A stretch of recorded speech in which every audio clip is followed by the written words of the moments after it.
Good evening. Welcome, everybody. My name is Bruce Jones. I'm the Vice President for Foreign Policy here at Brookings.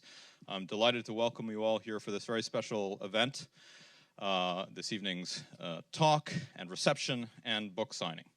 It's a pleasure to have you all here on a rainy Friday afternoon. Thursday afternoon, so there we go. Okay, too much jet lag. This event actually serves two purposes for us. It is a kind of a soft launch for a new project that we're going to launch here at the Brookings Foreign Policy Program called Democracy at Risk, which is going to look at the sources of challenge to democracies, both established and new, and to understand the foreign policy implications of those challenges. I confess that thinking about the event today, I thought that title of Democracy at Risk feels unfortunately all too apt, but there we go. More importantly, it's an opportunity to hear from one of the leading thinkers in foreign policy over the last several decades and practitioners, Dr. Condoleezza Rice, on this very topic of democracies at risk and its implications for American foreign policy. I'll be very brief. Dr. Rice's story is well known. Born in Birmingham, Alabama, attended the University of Notre Dame, and then eventually her PhD from the University of Denver. Came to Washington, was a staffer in the Joint Chiefs, and eventually served as director for Soviet and Eurasian affairs in the National Security Council under George Bush the Elder. Went back to Stanford, where she became the provost of Stanford famously in 1993, the youngest provost in Stanford's history, and was then brought back to Washington in 2001 to serve as the National Security Advisor to Bush the Younger, and then in 2004 as Secretary of State. She then returned to Stanford, where she is a professor of public policy and an avid football fan. She will be joined on stage by Leon Wieseltier, the Isaiah Berlin Professor of Culture and Politics here at Brookings, and we'll have a discussion about this book, which she's just produced, Democracy, Stories from the Long Road to Freedom. So with that, please join me in welcoming Dr. Rice to the stage.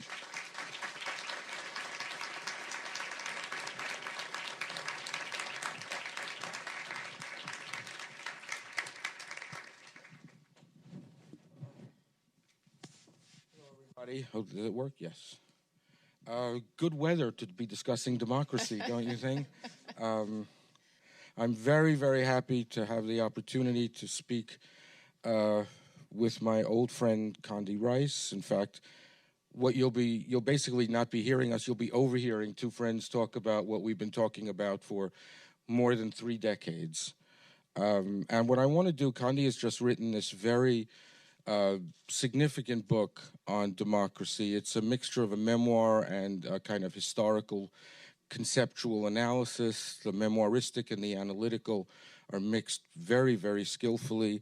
And it really is, if I wanted a book, that the first book to give to someone to present not just the glories of democracy, but the problems attending its realization, it might be this book. So on the basis of this book, I'm going to have us talk about 2 subjects generally. First, I want to talk to you about democracy, and then I want to talk to you about democratization, which are not the same subject.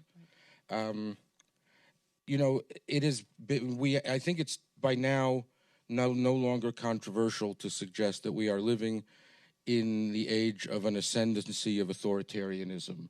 The record is mixed. The results in France the other day were reassuring, but the storm is certainly not past. And authoritarian ideas, nativist ideas, xenophobia ideas, racist ideas, isolationist ideas have acquired a prestige that they didn't enjoy before, even though they were there.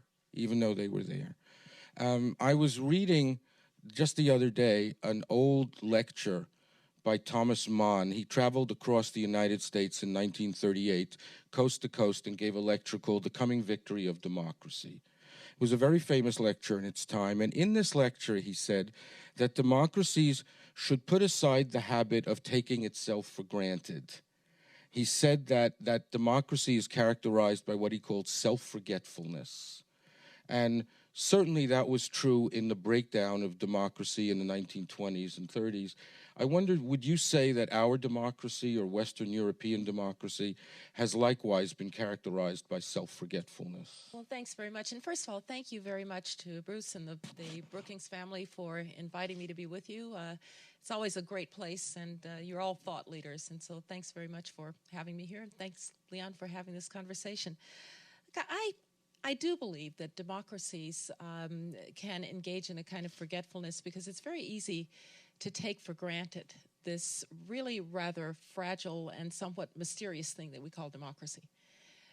When I think of democracy, I think not of just freedom or liberty, but as the institutions in which freedom and liberty become encased so that they can actually be practiced by human beings and the rights can be protected. Now, it is a somewhat mysterious process by which people come to trust these abstractions called constitutions or rule of law or, for that matter, elections, to carry out their concerns, their aspirations, to advocate for change if they need to, and to do it peacefully, rather than adhering to clan or family or religious group or going into the street. That's a really pretty mysterious process. And so we can, those of us who've lived with it for a long time, tend to forget how really hard it is to achieve and stay there. And so one thing that I wanted to do with this book was to remind people, first of all, of our own American experience, which has actually been a very tough and difficult experience to getting to even where we are now, and to relate that long road, which is why it's called that, to our long road to others who've just begun that journey. But I think it's really quite easy to take it all for granted until something breaks, and then it's too late. It's also the case that people famously aspire for democracy. We saw that when the Soviet Union collapsed, and in other cases, when there was a kind of renaissance of democratic development, and yet only a few decades later, we are where we are. And sometimes I think that it's important to remember that democracy is also the most taxing and demanding upon the individual citizen of all the political systems. That's right, because the term that I like very much is one that de Tocqueville actually used. He said, the citizens of democracy have to engage in ceaseless agitation in order to keep their democracy. And in authoritarian systems, you don't have the right to ceaseless agitation, so perhaps you can't be blamed if something goes wrong. But in democracy, without that kind of spirit of constantly using your institutions, testing them, pushing them to the next level, they start to wither. And so a lot is required of citizens in a democracy. And there's an enormous intellectual, even, responsibility put on ordinary citizens. Insofar as we govern ourselves by our opinions, everything depends on the quality of our opinion formation. That's right. And if we think thoughtlessly, as it were, or if we allow our opinions to be manipulated, or if, et cetera, we actually degrade the political system in which we live. And of course, it's on us to make sure that that isn't happening. No, I That's exactly right. You know, when one looks at, and you write about this very well in the book, when one looks at what's happening in Western Europe now, and I would guess what's happening here, one of the things that one notices is that people somehow have come to find democracy inefficient. There is some way in which, sometimes I think actually that the single greatest democratic virtue is patience. Yeah.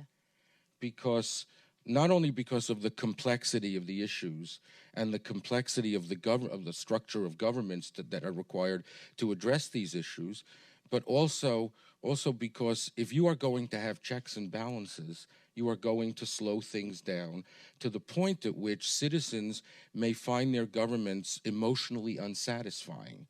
If you want efficiency, then have an authoritarian. That's correct. Right. That's correct. And oh, by the way, though, if you're going to be omnipotent, all-powerful, you'd also better be omniscient, all-knowing. Yes. And one of the problems for God understood that. Yes. God understood that. Yes. That's right. That doesn't need to be a democracy. But in any case, if you are an authoritarian, you can act quickly. Yeah. But democracies make actually fewer big mistakes. So the Chinese very quickly instituted something called the one-child policy. And now 30 million Chinese males don't have mates. So sometimes in democracies we do, and then look, I'm frustrated too with the slowness sometimes, and what are they doing in Washington, and why don't they move along? But particularly in the case of American democracy, the Founding Fathers intended for the system to move slowly and incrementally.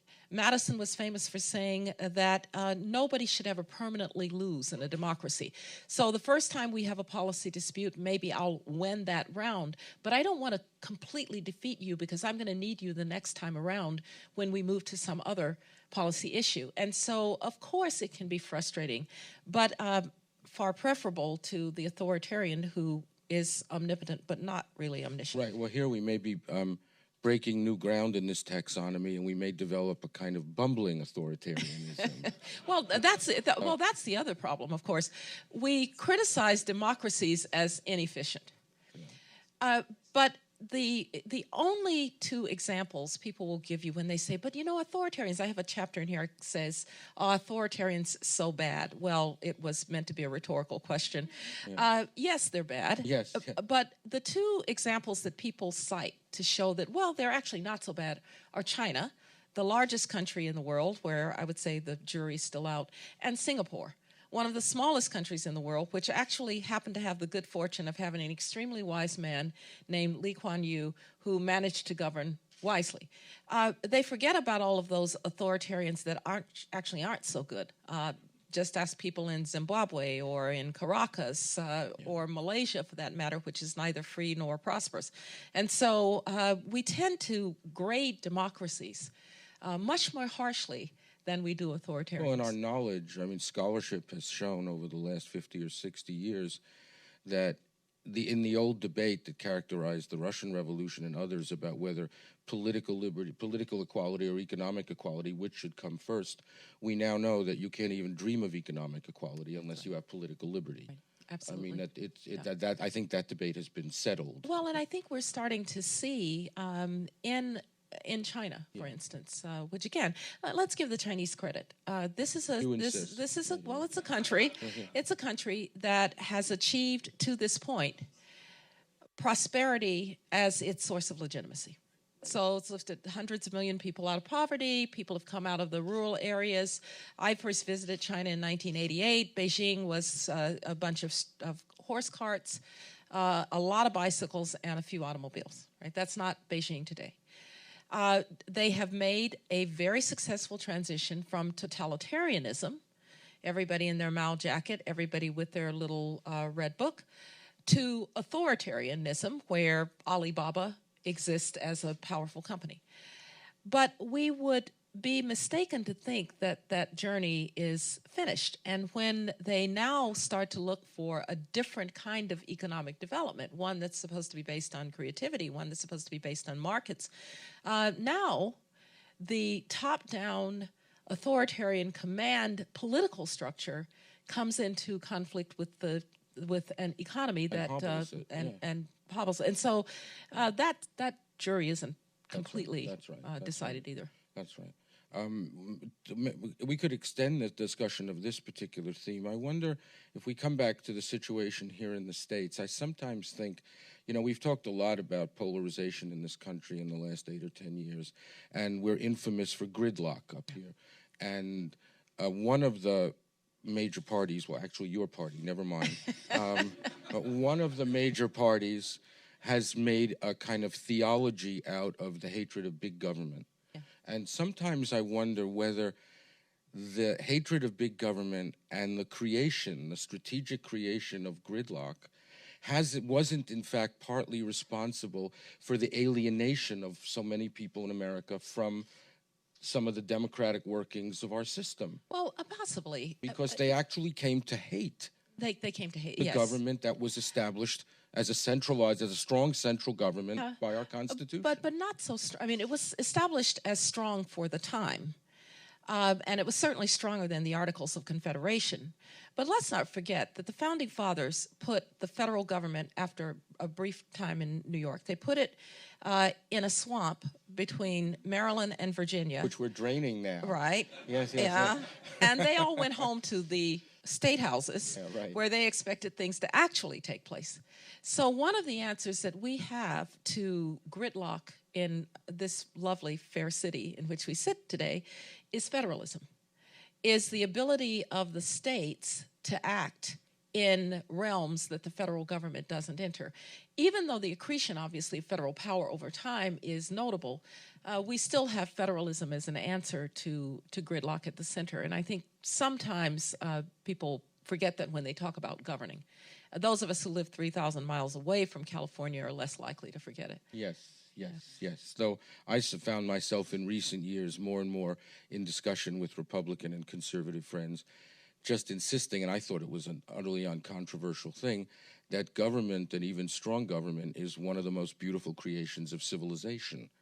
That there is something about government and rational government that is not to be ever sneezed at. No, absolutely, as long as it doesn't enter too many places. Right. I mean, let's take a phrase from the American founding documents. So the Founding Fathers said, life, liberty, and the pursuit of happiness. Right. Now, life and liberty we get. But could they honestly have been promising the pursuit of happiness? No, they were promising an environment, a context in which people could pursue happiness on their own basis, on their own grounds. So I'm actually I'm not quite as small a government person as many of my friends in my party, as you call it. Well, but you got to live with it. Condi. Yeah, but I gotta, But I do believe in limited government. Let me put it that way. Of course. But the key thing, I think, is we must never speak about government in a way that alienates our citizens from our democracy. That's absolutely right. That's really absolutely important. Right. Or public service. If I could just say a bit about that. I teach at Stanford, and it's a school on the West Coast, located between San Jose and San Francisco in Palo Alto. They do a lot of computer stuff. A lot there, of computer right? stuff. That's right.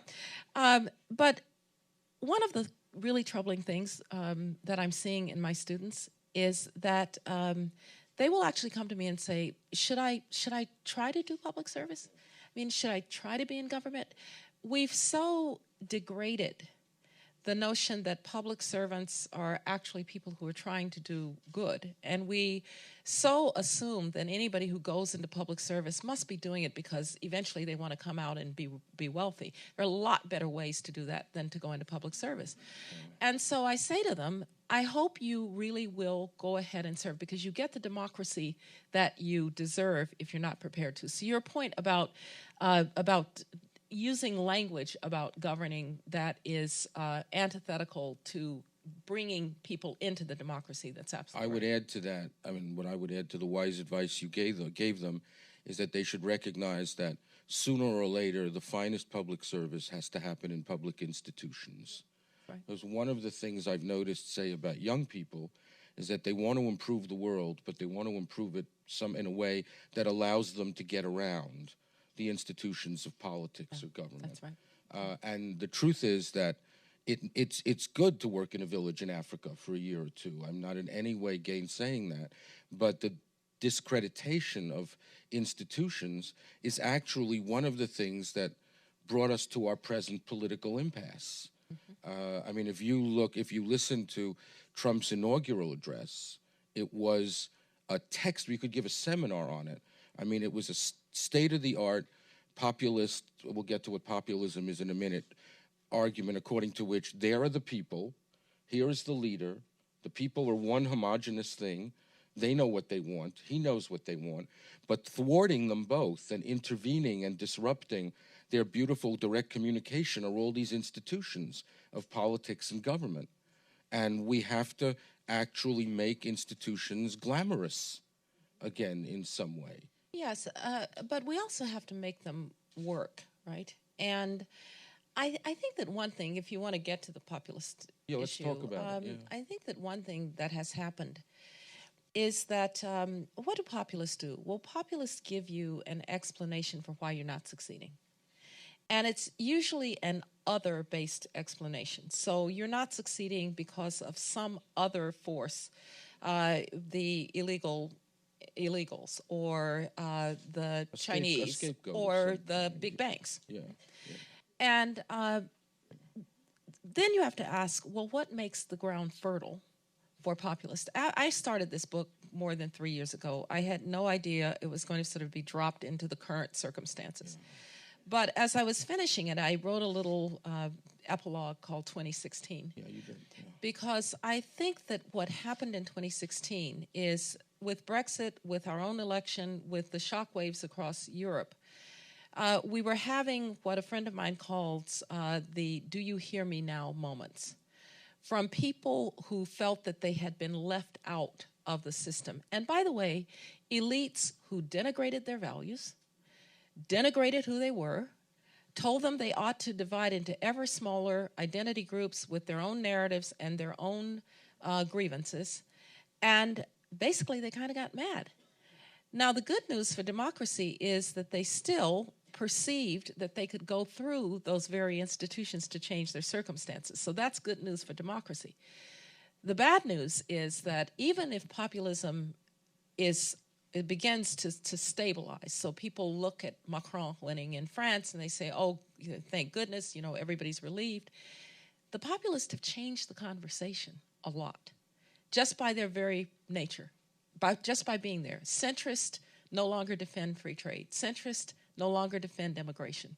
Centrists talk about industrial policy. So they're changing the conversation, and somebody had better respond to what created populism, not just decry it. I think you're right, and I think that the populist phenomenon, there is the policy dimension of it, but sometimes when I looked at, I had this epiphany during the summer. I'm certainly one of those people who never gave the people in the Rust Belt much of the time of day. Now, by the way, I think everybody was guilty of that. Yes. I think Republicans didn't like them because they were losers, and Republicans prefer winners.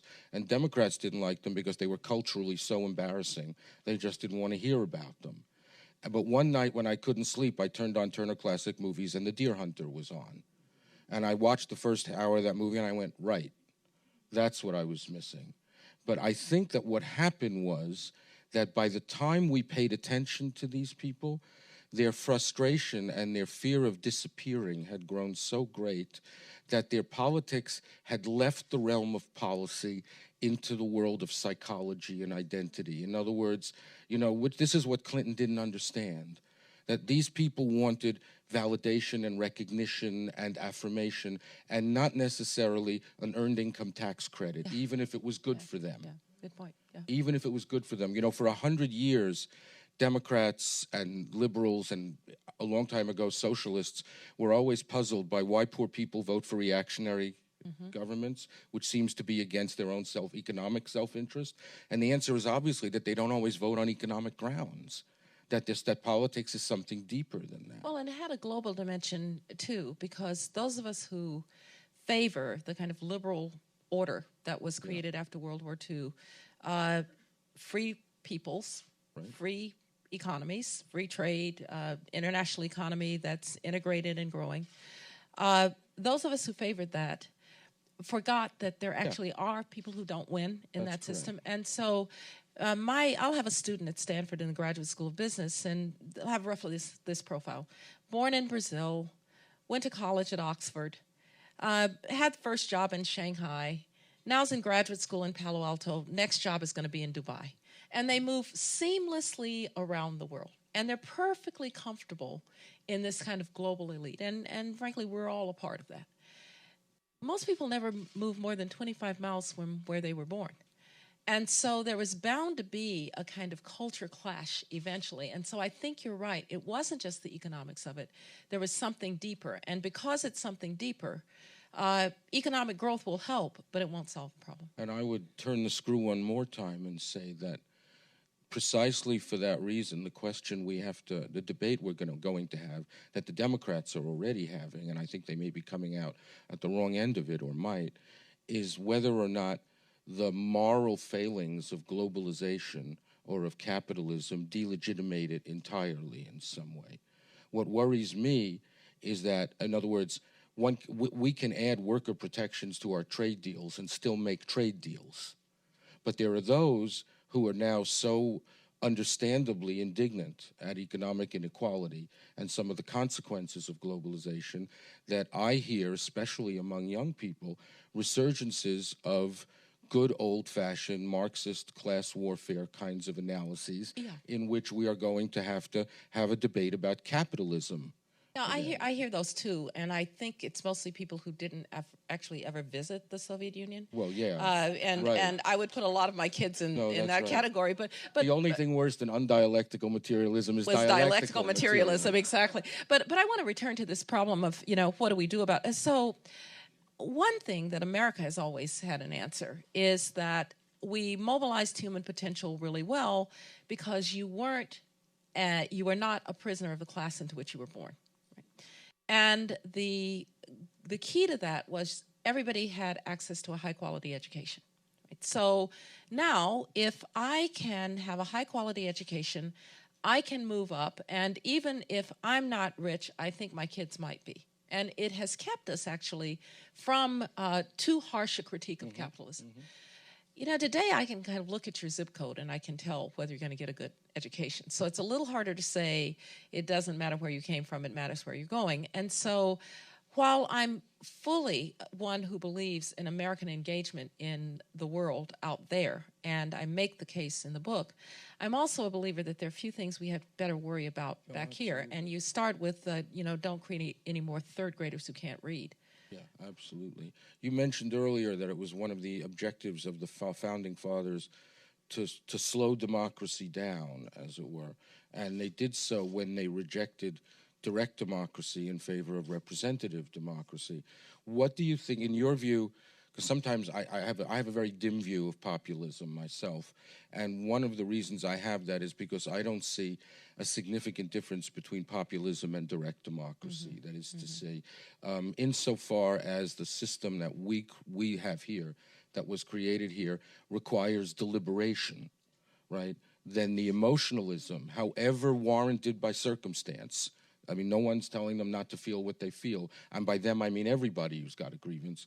However warranted by circumstance, there is a sense in which the more emotion that gets injected into our constitutional political process, the more our representative democracy begins to look like direct democracy. Well, I have just three quick comments about it. The first is that, look, democracy is always on this kind of knife's edge between chaos and authoritarianism. And the sweet spot is democracy. And that means that we all agree at some level that we are going to funnel our concerns, our cares, our grievances, our differences through these institutions. We're going to elect people if we don't like the ones that are governing us.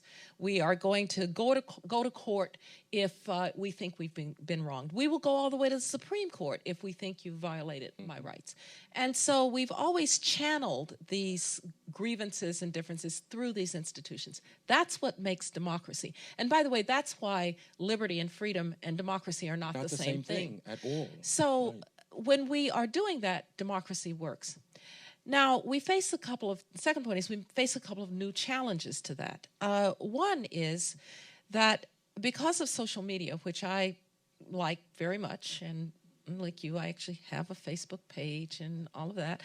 Well, I live in Palo Alto. You can't not have one. Right. So they wouldn't let you vote. Yeah, that's right. It's a requirement. So we have this social media, and we have the internet, and everything. Responses are very rapid, and they're very direct. And so instead of waiting to sort of take something through these institutions, now we just fight it out on social media. We fight it out in very atomized media. And oh, by the way, since I can now go to my cable news channel, my blogger, my aggregator, my websites, I never actually have to encounter anybody who thinks differently. So now it's just an echo chamber in which I'm doing my grievance thing over and over and over again. It's being reinforced by others who have the same grievance. And our politicians react to that. And then they start tweeting and going to the microphone and before anybody's had a chance to deliberate. And so I think the rapidity and the atomization of information is a second challenge to the system. And then I think the third challenge to it, and perhaps the most dramatic challenge to it, is that, you know, we're just all more impatient than we've ever been in this on-demand world. And when people say, well, you know, why couldn't they get anything done? Okay, fine, they should get something done. But when I hear, well, when they get that done, that'll make that party lose the next election. And, oh, by the way, then they'll get something done, and then they'll lose the next election. I think to myself, is this what this is really all about? I thought this was supposed to be about politics. And that's, I think, why Americans are losing confidence in their governing institutions. It's become very un-Madison-like. Well, yes. It's not about the next round, getting to the next round, not having any losers. It's about defeating you, right, and you defeat me. Well, and the analog it can't work that way. To the undeliberativeness that we're describing at the political level, the analog at the personal level when it comes to social media is this very peculiar assumption that social media encourages, which is that a person's first thought is his best thought. And we kind of, we know that not to be the case. Yeah. You know, well, and spontaneity, yeah, is actually not a political virtue, yes, and it's not a characteristic of reflection. He said that, not me, but. Yeah. Good, now let's move on to the second realm of questions that I wanted to talk about, and then we'll open it up to spontaneous thoughts. And that is the question of democratization and foreign policy. And I think that I'll start with a slightly controversial question, and that is this, and I think you know what my answer to this is.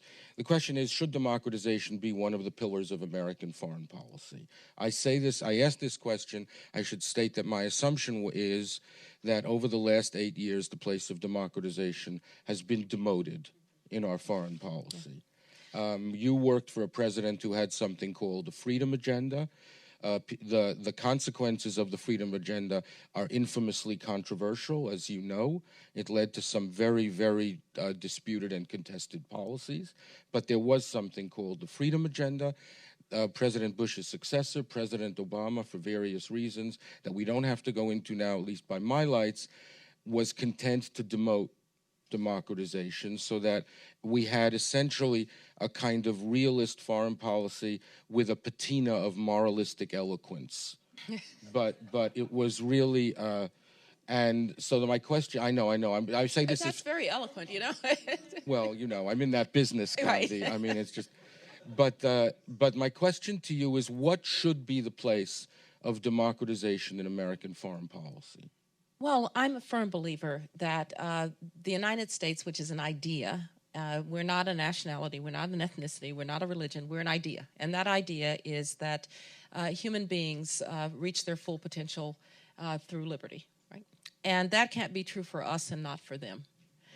And so the moral case, I think, is that as long as there are men and women who are under the most horrid circumstances and with everything on the line, willing to fight for the very freedoms that we enjoy, the right to say what you think, worship as you please, be free from the knock of the secret police at night, and have the chance to choose those who are going to govern you. As long as there's men and women who want to fight for that, we ought to support them. Right? And we ought to speak out for them, because it makes us less than we could be. It makes us our lesser self if we don't. Now, that's the moral case, and I'm always struck by the people who are most critical of democracy and want to say it's, you know, receding in its may not be for everybody, or those of us who actually have the benefit of living in it. Right? Right. And so that's the moral case. Now, I'm going to make a practical case, but in order to make the practical case, I have to clear up one thing. The Freedom Agenda got very much associated, and so did democracy promotion, with Iraq and Afghanistan. Right? And one of the things I say in the book is that I regret that because of Iraq and Afghanistan, people can't see what democracy promotion really is. We didn't go to Iraq to bring democracy to Iraq. We went to Iraq to overthrow Saddam Hussein, who we thought was reconstituting with weapons of mass destruction and who we knew had been a threat in the region. It was a security problem. We didn't overthrow the Taliban to bring democracy to Afghanistan. We overthrew them because they were harboring al-Qaeda in a safe haven after 9/11. They were security problems in the same way that we overthrew Adolf Hitler because he was a security threat, and Imperial Japan because it was a security threat. Now, once we had done that, it was a separate decision as to whether or not to try to advocate for a post-Saddam or a post-Taliban Iraq or Afghanistan that would be democratic or that would be given a chance for democracy. And we actually debated whether that ought to be the case. But we felt, particularly in the Middle East, we had done enough of support authoritarians because they're stable and then watch them ultimately not be stable. So Iraq and Afghanistan were the use of military force not to bring democracy but for security problems. And I would never have said to President Bush, use military force to bring democracy to Iraq and Afghanistan. Democracy promotion is usually far less dramatic than that. And indeed, those are the most stressing cases because you've lopped off the head of something that has no institutions underneath. Totalitarian societies, after Mussolini's Totalitario, that is a system with nothing underneath. So Joseph Stalin's Soviet Union, Prokofiev and Shostakovich are persecuted for not writing music that's socialist enough. Right? So everything belongs to the state. When that leadership goes away, it's really barren out there.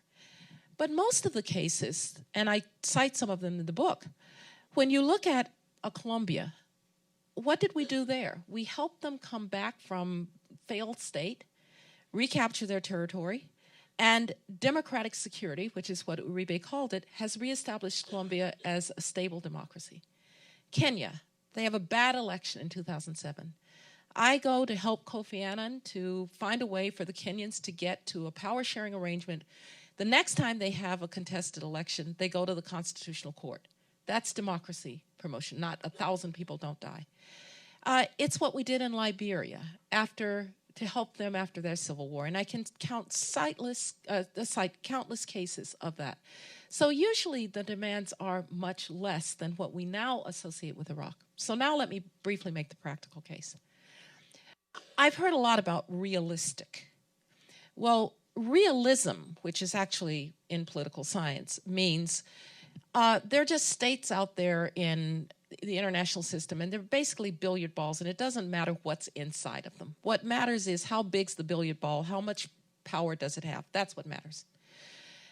But I think I can argue that a balance of power that favors freedom for the United States has worked very well. That means that what is inside the billiard ball matters. Because if inside the billiard ball is a democracy, it's not going to traffic in child soldiers. It's not going to harbor terrorists as a matter of state policy. It's not going to invade its neighbors. It's not going to treat its women badly and make them second-class citizens, and on and on and on. And it's going to be a more stable environment. It's going to be a more prosperous environment, and we are going to benefit from it. Nobody is sorry today that we took the risk that a democratic Germany would actually never threaten its neighbors again, or that a democratic Japan would never threaten its neighbors again.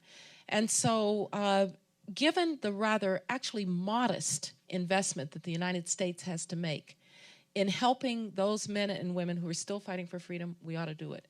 We ought to support them with our words. We ought to support them with our money. And it's both a moral and a practical case. Well, you know, I couldn't agree more, but I wanted to develop something that you just said, which is one of the implications of what you're saying, is that sovereignty, which was the absolute, irreducible principle of the Westphalian system, is no longer a sufficient protection, according to this analysis, from interference, intervention, meddling, assistance, you call it what you want. But democracy promotion does involve taking an interest in what regimes or governments are doing to their peoples. Absolutely, and we ought to. We should be candid about We should be candid about it, and we should absolutely take an interest, especially when it's our allies. Yeah. Because I was in Egypt in 2005. Yeah, I was going to ask you, that's a good case. And I gave a speech, and actually, at the time, Mubarak was making some reforms. He was actually running for the presidency. There was actually a contested election. The press was relatively free. And just imagine if he had continued with those reforms. Well, he might not have been hounded out of office in 2011. So we should want our allies to reform before their people are in the streets and before there's a revolution. And so it's even more important in working with our allies. But just so you don't think I've lost my marbles and, you know, I was Secretary of State, yes, it still means that you have to invite the president of Egypt, and yes, it means you have to invite the president of Turkey, even if you don't like what they're doing at home. But you should be encouraging them to have better policies at home as well. Yeah, this is a great concern to many people about Sisi, because on the one, you know, he may solve a whole host of temporary problems for the United States and for Israel too, but he's an ISIS-making machine. And even the Muslim Brotherhood, which is, you know, Muslim Brotherhood, which has been driven underground. Yeah. If you really think that this is stable in the long run, not stable prayer. In the long Exactly. run. Not stable in the long run. Exactly.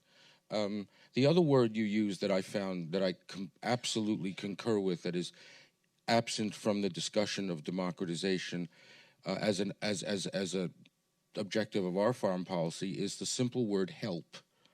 That is to say that too many times, in my view, our interventions, and I mean here soft power, hard power, smart power, not dumb power. We'll leave dumb power out of it. But, you know, sooner or later somebody will come out for dumb power. I mean, but however we do it, too many people describe those as unwarranted, quasi-imperialistic meddlings. Now, sometimes they are. Yeah. You know, our record is not perfect on this. Sometimes they are. We haven't always covered ourselves in glory. But I remember when, in June 2009, when the streets of Tehran and other Iranian cities erupted in that democratic rebellion, and of course, which was one of the most exhilarating moments of our lifetime, because in that region, there maybe even more than that region, there is no greater prize than a change of regime in Tehran. I mean, it's really that important. Yeah. When those kids on the street who were being beaten up, they were screaming, they were shouting Obama's name. And Obama. He was in the White House thinking about 1953. Yeah, right. And, you know, and about Mossadegh. Yeah. And these kids, they don't know who Mossadegh is. Right. They're 20. Well, we were also saying we don't want to contaminate their revolution by making it. And they were carrying signs in English. So they weren't too worried about people contaminating their revolution. They were asking for help. Yeah. It really was. And I think it has to be, and help, whether you call it democracy promotion, humanitarian assistance, rescue, whatever you want. But there are circumstances in which, not just the moral reason, one of the disasters of our policy in Syria will have been that one fine day, when there is a new government in Damascus, we will have no friends in it. Yeah. Yeah, and we will have no friends in it. And Leon, that's a really important point. I want to just make this point. Sometimes, even if you can't do anything, if you can stand for the right thing, it matters. So when I was Special Assistant for Soviet and East European Affairs for George H.W. Bush, I had a stamp on my desk that said the United States does not recognize the forcible incorporation of the Baltic states into the Soviet Union. So from 1945 until 1990, we did not recognize the forcible incorporation of the Baltic states into the Soviet Union. We couldn't do anything about it, but it was a moral stand. And today, the people of the Baltic states remember that. Oh. And when they were freed in 1991, America was their best friend. And so sometimes just standing for the right thing, if you are as powerful as the United States of America, standing for the right thing matters. Well, the cruelest thing you can do to a dissident in an oppressed society or to an oppressed society is to make it feel like it has been abandoned. It's alone. The sense of aloneness is actually the dictator's most powerful weapon. And we know this. I remember friends of mine who were dissidents in Eastern Europe and the Soviet Union when they came out and we became friends and they told me their stories, they knew exactly who their friends here were and how many there were. And it kept them alive spiritually. It kept them alive. Without getting into personalities here, John McCain recently wrote a piece in the Times in which he criticized Rex Tillerson for a speech he gave at the State Department, in which he said that Tillerson had advocated a transactional foreign policy, in which he had said that an overly excessive emphasis upon values may actually become an obstacle to the pursuit of our interests. I mean, you had that job, and you see what's happening here. In the most general ways possible, how on earth does one balance values and interests? And I read that speech that had considerably more nuance than I think was picked up. Look, the fact is, on any given day, you may have to find yourself dealing with, working with, even trying to cooperate with people that don't share your values. It's the nature of the job. The United States is not an NGO. And therefore, there are going to be people that we have to deal with. After I gave that speech in Cairo calling for Egypt to lead the world, or lead the Arab states in democracy, people said, how could you have gone and met with Mubarak? Well, of course I was going to meet with Mubarak. We had to talk about Gaza. We had to talk about problems with Iraq. And so sometimes policy, you have to do that.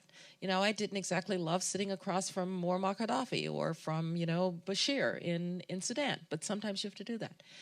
Sometimes even with your friends, you have to deal with them even though they're disappointing you about values. But if in the long run you always remember that those two are inextricably linked for both the moral and the practical reasons that we've been talking about, you'll be fine. Because you'll never lose your North Star, you'll never lose your compass, even if you sometimes in policy terms can't execute on them. Final question, do you think that I don't know the answer to this question, I think about it these days.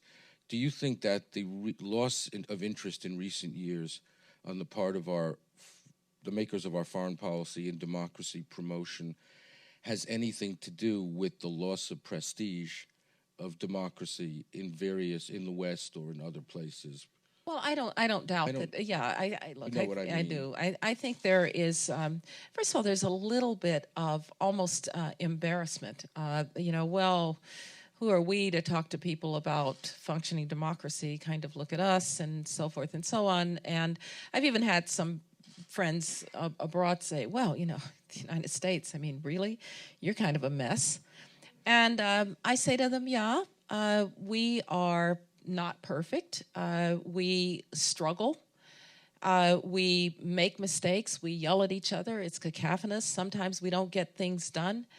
But, the reason that you ought to look to that is because we are not perfect and because we're a work in progress. And that's good news for anybody who's starting out on this road to democracy. And then I remind people how far American democracy has come. I start the book really about the American case because I think this book I've wanted to write this book for a very long time because I grew up in segregated Birmingham, Alabama, when democracy was not guaranteed for black citizens. My father couldn't register to vote in 1952 in Birmingham. And I remember one incident in particular. I was with my uncle, and I was six or so years old, and it was election day, and George Wallace was running for governor. And there were long, long lines of black people standing to vote. And I said to my uncle, oh, well, obviously Wallace is going to lose because all these people are voting. I knew in my 6-year-old self that Wallace wasn't good for black people. I think I'd been told that. And my uncle said, I was very precocious.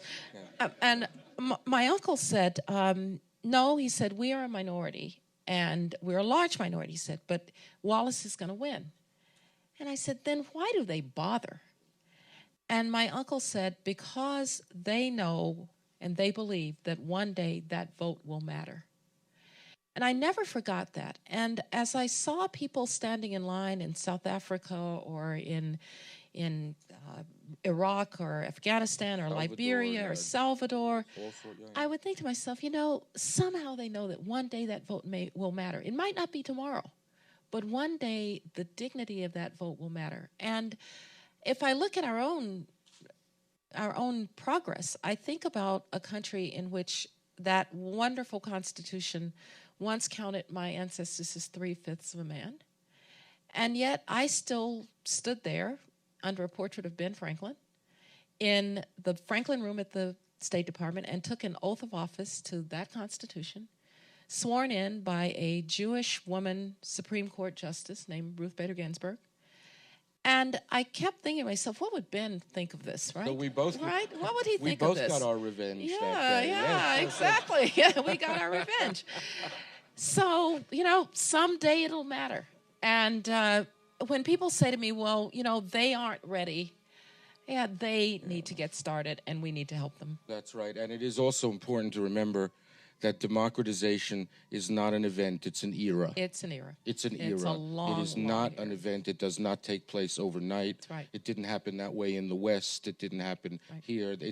You have to keep your head. Exactly. You really do. That's right. And you have to reject one other idea, and that is that there are just some people who just aren't ready for it or just don't have the DNA. And, so political scientists, when they can't explain something, they say it's culture. Yeah. Right. So that's our residual category. It's culture. Now, Asians were too Confucian. Right. But, of course, there are many now Asian democracies. Africans were too tribal. But there are African democracies. Latin Americans, well, they preferred men on horseback, caudillos. But now there are Latin American democracies. Germany, they were too martial. They've done all right on democracy. And then, of course, blacks were too childlike. They didn't care about the vote. So that patronizing attitude only now really can be spoken about the Middle East. And people still say it about people in the Middle East. And there are lots of reasons it's really hard in the Middle East. And yes, it comes down to whether Islam can find a place that political Islam can respect individual rights and liberties and all of that. But the idea that something's just wrong with them, we've got to kill that notion. Insofar as democracy is founded on a conception of freedom, freedom is either universal or it's meaningless. Or it's meaningless. Right. It's literally nonsense. Right. Okay, I would take questions now. I'm sure there are a lot. I guess, all right, there's one right there. Oh, yes. I think a microphone is on its way. Yeah. I was like, I can project. Hi, good evening. Thank you for being here with us. Earlier, you briefly mentioned the international liberal order, and I wanted to touch more on that in terms of what, in your opinion, is the biggest threat to the international world order, and what, if anything, should the U.S. do to defend that? Yeah, thank you. Well, I think there are really kind of several threats, because when we think of the liberal order, we think of free markets and, growing an international economy. We think of free peoples, imperfectly, as Leon said, but we think we think protected by American military power. That's how I think about it. 9/11 and terrorism is a threat because how do you protect when you're talking about ungoverned spaces and you're talking about terrorists who are homegrown? And so the whole security dimension has changed pretty dramatically, and we're still just trying to figure that out. We've got some great powers behaving badly, right? So you've got China, which is behaving badly in its region. But more importantly, you've got Russia that, and look, I know Vladimir Putin pretty well, and he believes he's reestablishing Russian greatness. So be it if you have to take somebody else's territory to do it, or fly bomber runs up and down the coast of Sweden. I mean, what have the Swedes done to the Russians in the last 300 years? So they gave Solzhenitsyn the Nobel Prize. Well, maybe that was the problem. Maybe that's why we're having the bomber runs. But you've got some great powers that are pressing. But I think ultimately the biggest threat is this concern that people left out of the benefits of it will not find a way in it. And then they will change the politics to a point that even centrist politics are afraid to defend it. And I think that's probably the biggest threat. Martin, you had a question? Martin Indyk from Brookings. Condi, welcome. Thank you very much for writing the book and for honouring us with your presence. I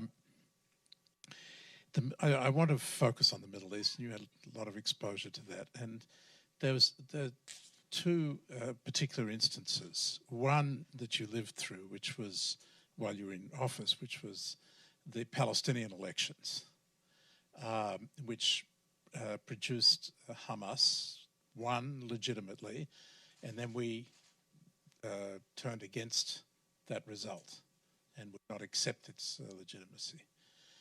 And then, of course, there was, on President Obama's watch, the revolution in Egypt, which he supported, and the counter-revolution, which overthrew a legitimately elected government of the Muslim Brotherhood, and we wouldn't call it a coup. So I just wonder, how do you deal with those really messy problems when the people that you don't like and who are basically illiberal actually win democratic elections? Right. Thanks, Martin. Well, I talk a little bit about the problem of elections in the book. And elections, as you know, you have to have a context for for everything around them. And so I think one problem that we get ourselves into is that the elections take place and there's kind of nothing on the other side. And so the most organized forces are actually the Islamists. In both the case of Hezbollah or the Muslim Brotherhood, or for that matter, even Hamas, they're organizing in the radical mosques and the radical madrasas. If you take Egypt, remember Mubarak used to say to me all the time, the only thing standing between Egypt and the Muslim Brotherhood is me. I'm sure he said that to you as well. Well, yes, because you destroyed all the liberal forces. You put Ayman Noor in jail. You shut down the parties of liberals. You closed their newspapers. You hounded people in universities. Of course there's nothing but the Muslim Brotherhood. And so it's a little bit of a false choice that these authoritarians set up, because they've created the conditions in which decent forces can't organize.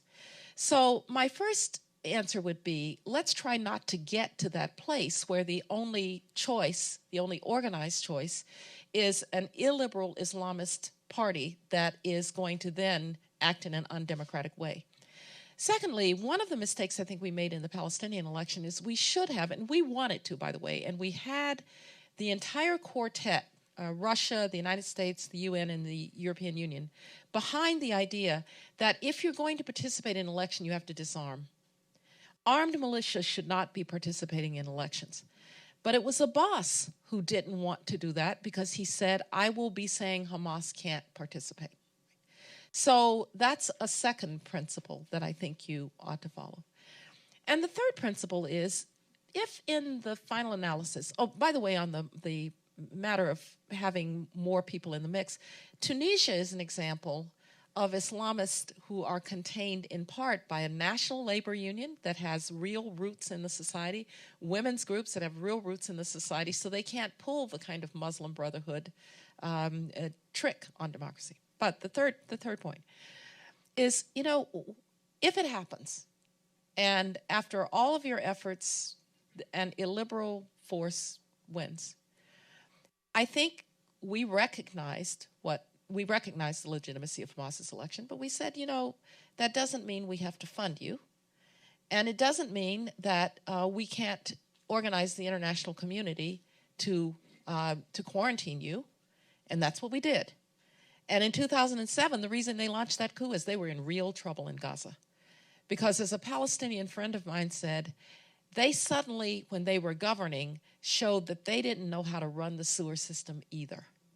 Now, sometimes I wonder if it's not better when they are trying to participate in governance, if they're not exposed as not the great resistance, but as a Palestinian friend of ours, who I won't name, call them, just a bunch of thugs who want to call themselves the great resistance.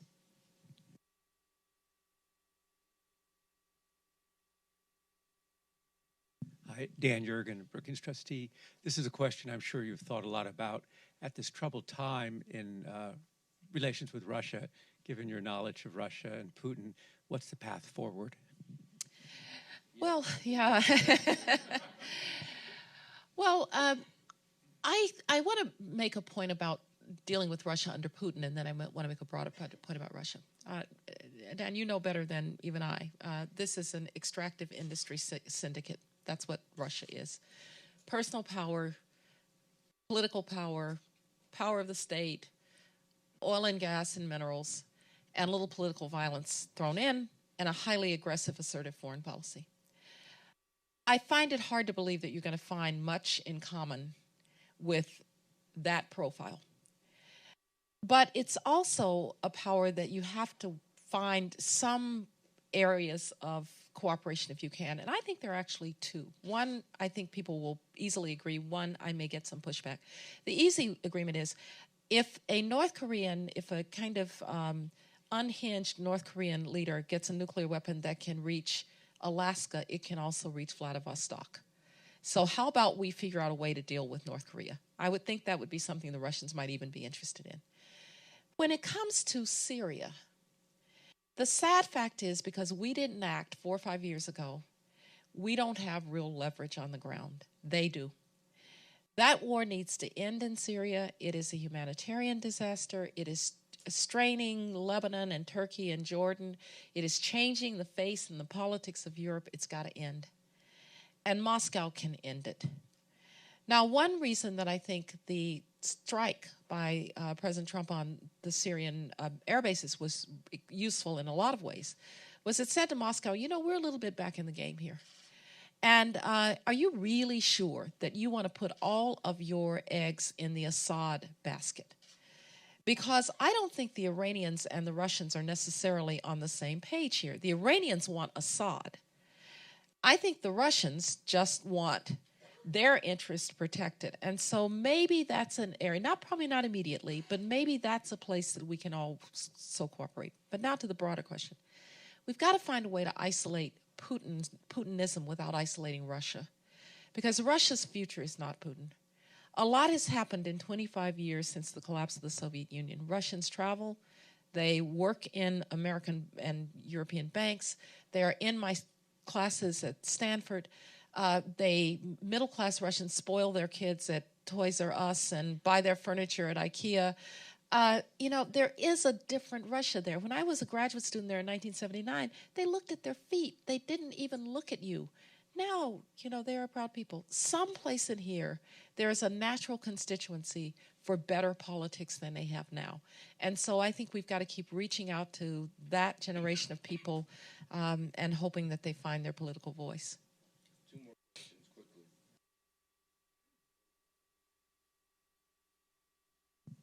Thank you. My name is Kai Eide. I'm Norwegian. Yes. I've been in your office many times when I worked in Afghanistan.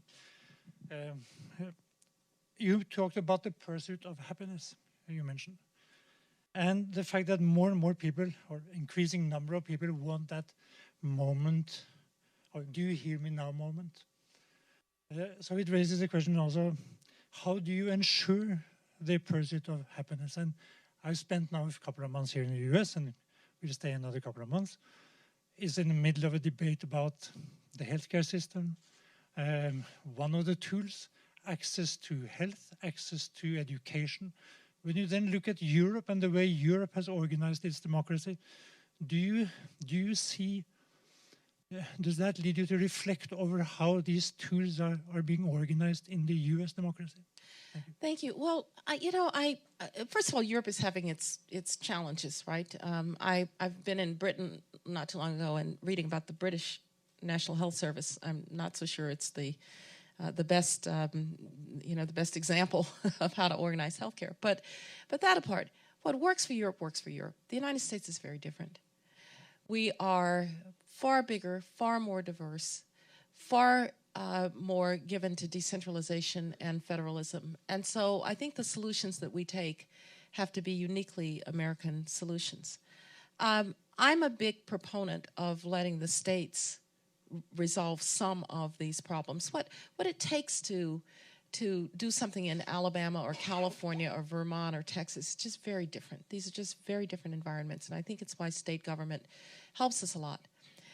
But when it comes to something like education, the one thing that we as a country have to insist upon is no matter where you live, you're going to get a good education. And, you know, look, right now, I'll just tell you what I think about our K-12 system right now.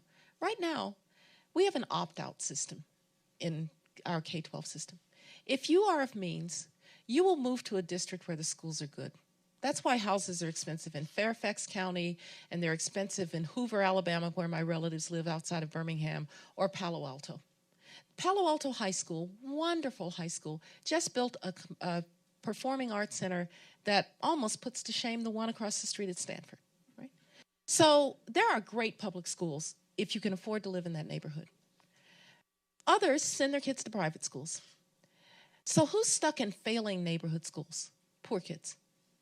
And when somebody wants to write an editorial in the Washington Post or the New York Times about how charter schools or school choice is collapsing the public schools, I say, fine, send your kids to school in Anacostia and then you can write that editorial. But don't send your kids to Sidwell Friends and tell me that poor parents don't deserve choice.